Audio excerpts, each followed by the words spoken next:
Assalamualaikum warahmatullahi wabarakatuh. Selamat berjumpa kembali dalam pelajaran pendidikan agama Islam, pembahasan tentang materi bukti beriman.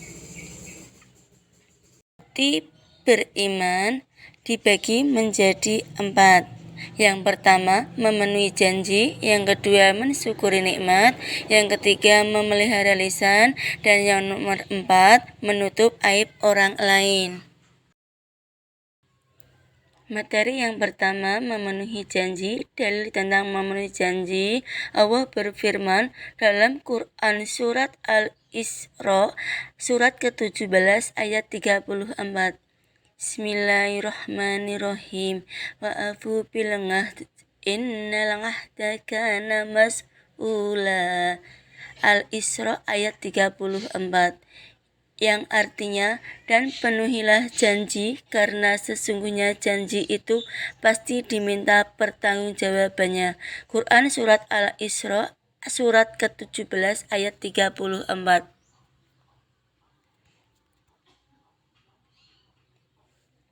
Selain itu ada hadis yang diriwayatkan oleh Bukhari.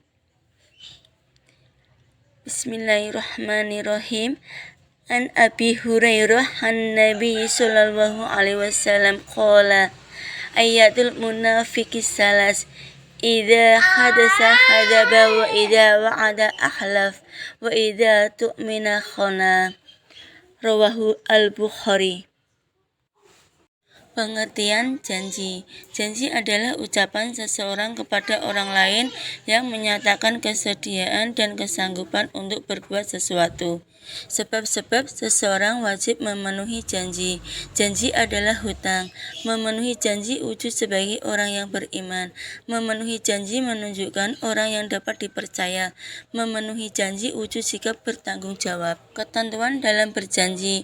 Yang pertama, sebelum mengucapkan janji, pikirkan dulu dengan matang.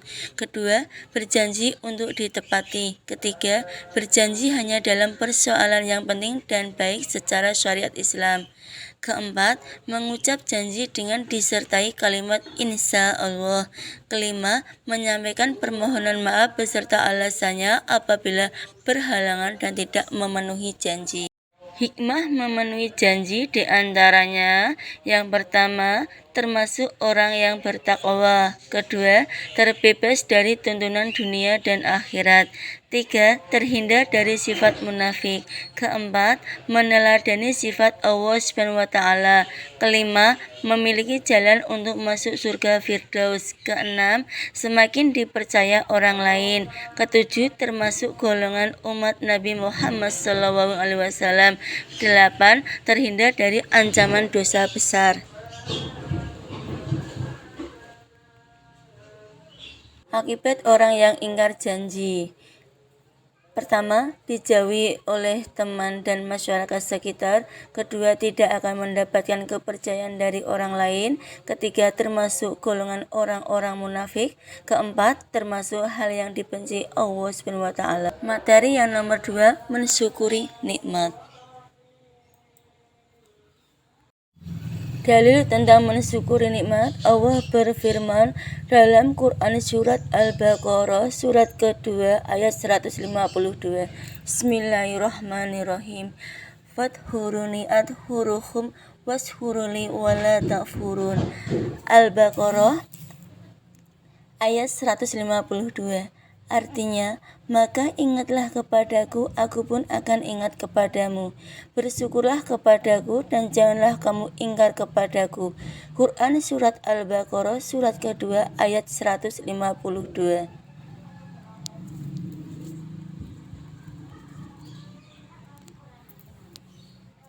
Selain itu ada Quran surat Ibrahim surat ke-14 ayat 34. Bismillahirrahmanirrahim.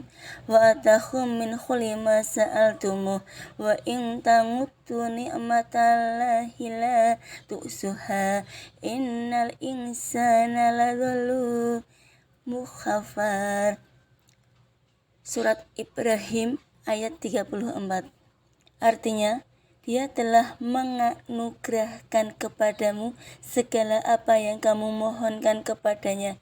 Jika kamu menghitung nikmat Allah, niscaya kamu tidak akan mampu menghitungnya. Sesungguhnya manusia itu benar-benar sangat zalim lagi sangat kufur. Quran Surat Ibrahim Surat ke-14 ayat 34. Pengertian mensyukuri nikmat. Mensyukuri nikmat adalah sikap berterima kasih atas segala limpahan nikmat yang telah diberikan Allah SWT kepada manusia. Macam-macam nikmat. Yang pertama, nikmat iman dan Islam. Kedua, nikmat diberikan ruh dan nyawa dalam badan. Ketiga, nikmat kelengkapan anggota tubuh dan panca indera. Keempat, nikmat kesehatan. Kelima, nikmat harta benda atau kekayaan. Cara-cara mensyukuri nikmat: selalu berzikir, merenungkan nikmat-nikmat Allah SWT, bersikap qanaah, sujud syukur, jangan selalu memperhatikan orang yang berada di atas, berterima kasih kepada orang yang memberi, menggunakan nikmat sesuai dengan fungsinya. Hikmah mensyukuri nikmat. Di antaranya, Allah SWT akan melipat gandakan nikmat yang telah diberikan kepada hambanya, mendapatkan surga yang penuh dengan kenikmatan, meningkatkan keimanan, hidup menjadi lebih berkah, dan terhindar dari penyakit hati. Akibat orang yang kufur nikmat, di antaranya mendapatkan azab dari Allah SWT, terkena penyakit hati, sombong, hidup tidak tenang, dan mudah marah. Materi yang nomor 3, menjaga lisan. Dalil tentang menjaga lisan, Allah berfirman dalam Quran Surat Al-Ahzab Surat ke-33 ayat 70 dan 71. Bismillahirrahmanirrahim.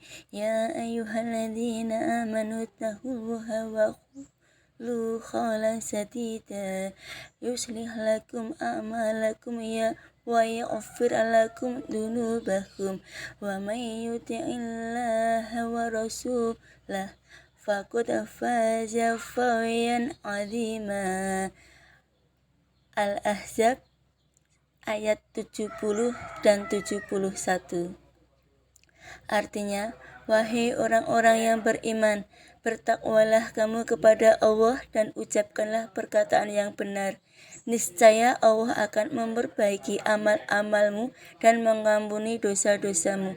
Siapa yang menaati Allah dan Rasul-Nya, sungguh dia menang dengan kemenangannya yang besar. Quran Surat Al-Ahzab Surat ke-33 ayat 70 dan 71.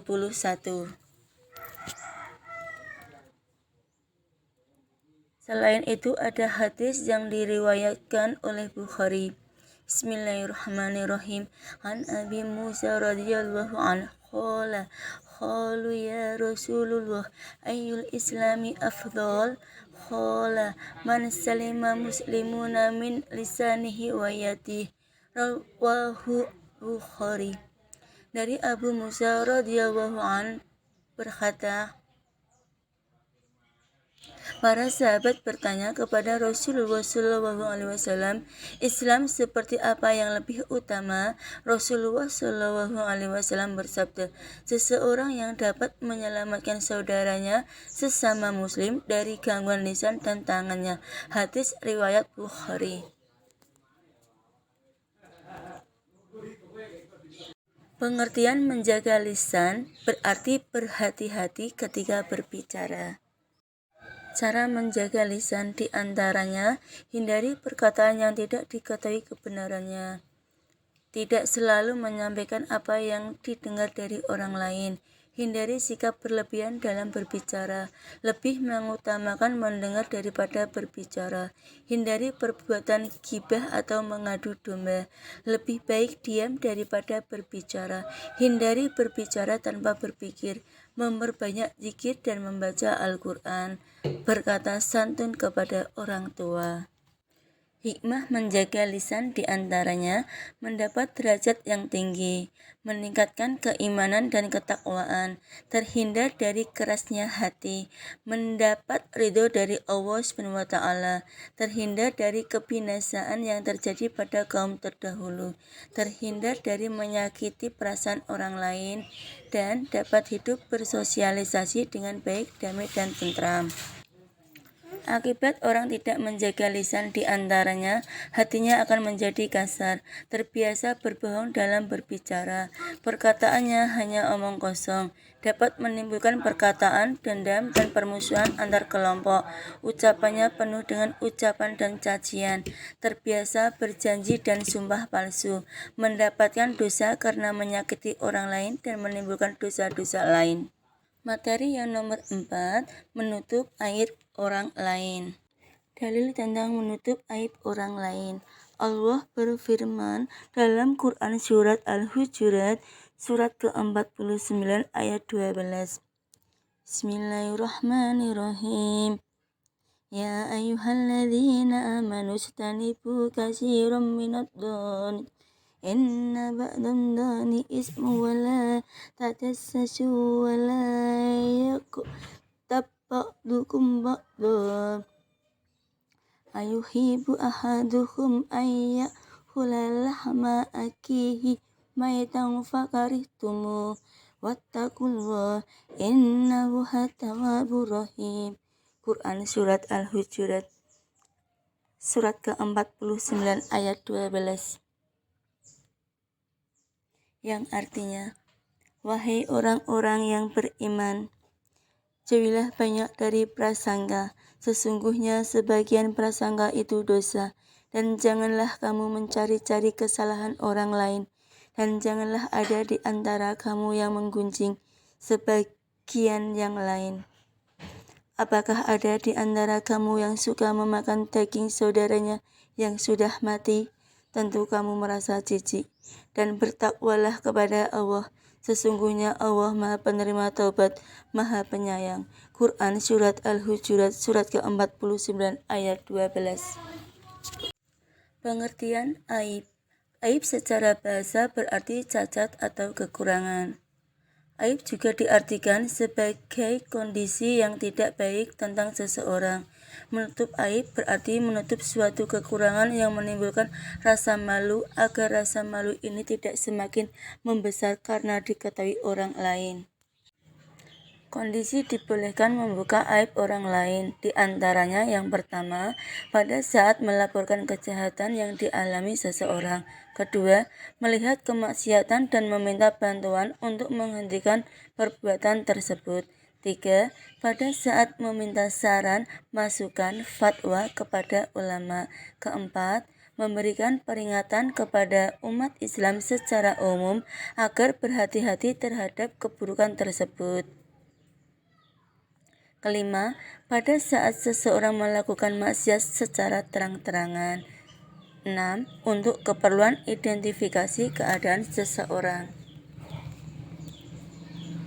Kesimpulan, umat Islam diperintahkan Allah SWT untuk senantiasa memenuhi janji, mensyukuri nikmat, menjaga lisan, dan menjaga aib diri sendiri ataupun orang lain.